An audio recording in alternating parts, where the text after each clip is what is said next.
modes of nutrition. Then what are the different modes that you study? Loudly, Sinchana. Autotrophic and heterotrophic. Now in heterotrophic nutrition, what are the types that we learned?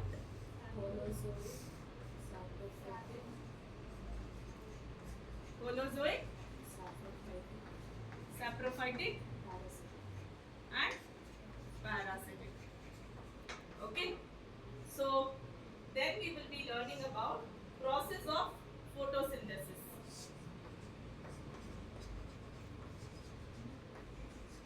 I want you to write, that is why I am putting in the board.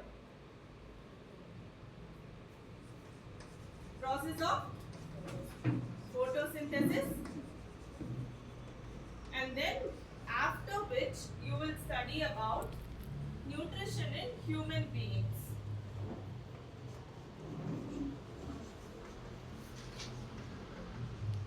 Nutrition in human beings, and then you will study also about nutrition in amoeba.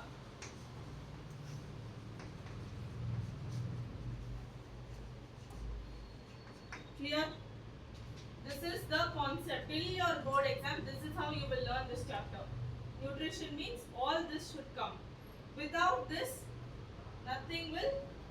If you even leave process of photosynthesis and you study the rest of the topics, question will come from process of photosynthesis only. Understood? So this is the blueprint for your unit. So this is how you will study. Now let's start. Everybody wrote?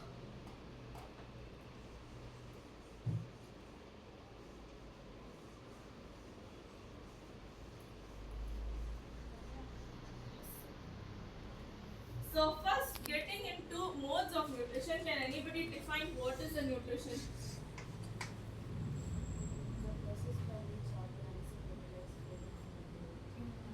Loudly you tell here.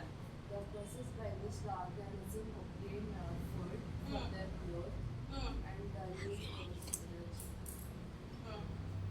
So the process by which, so nutrition is nothing but it is a process by which living organisms, like all of us need nutrition, right? We need food to live. Yes? Yes, Tejasvi? Okay.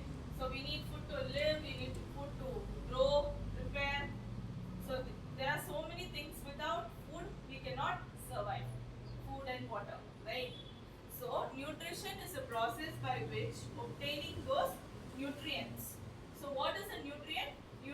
Nutrient is a substance that we eat.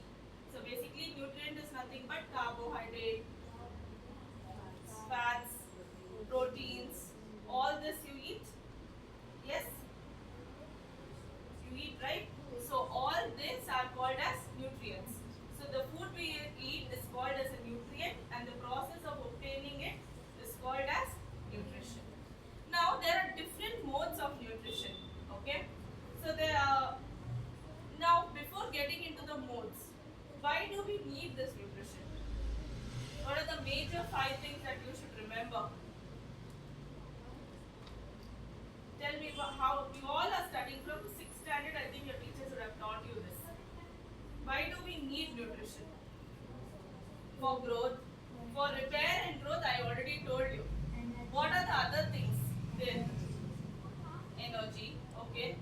Then fast. Tell me. Energy. One more is there. Everything is similar. So for our entire life process to function, what are the life processes that are happening? First one is growth, right? What is the first one? Growth. What is the second one? Digestion.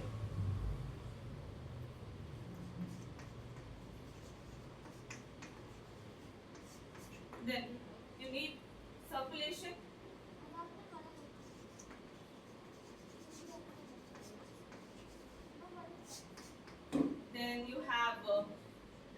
Consumption.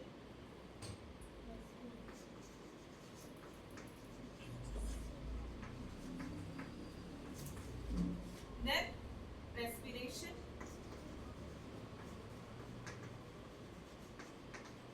And excretion. One more is excretion. So these are the processes that are occurring in our body. Okay, all together they perform life processes. Okay, if any one of the activity doesn't take place inside our body, life process will not, it will stop basically. Then only there is some defect in your body. Got it? If any of this process does not happen continuously or simultaneously, like for example, circulation doesn't occur, what will happen? You will end up being a heart patient. There is a problem in your blood or the circulatory system if circulation does not happen simultaneously. So any of this life process which doesn't occur, what will happen? Life process will stop. So all together they do the, understood? So now the major thing, you need nutrition to perform all these activities. Got it? So without nutrition, you won't be able to conduct any of this activity, cannot take place inside your body. Clear?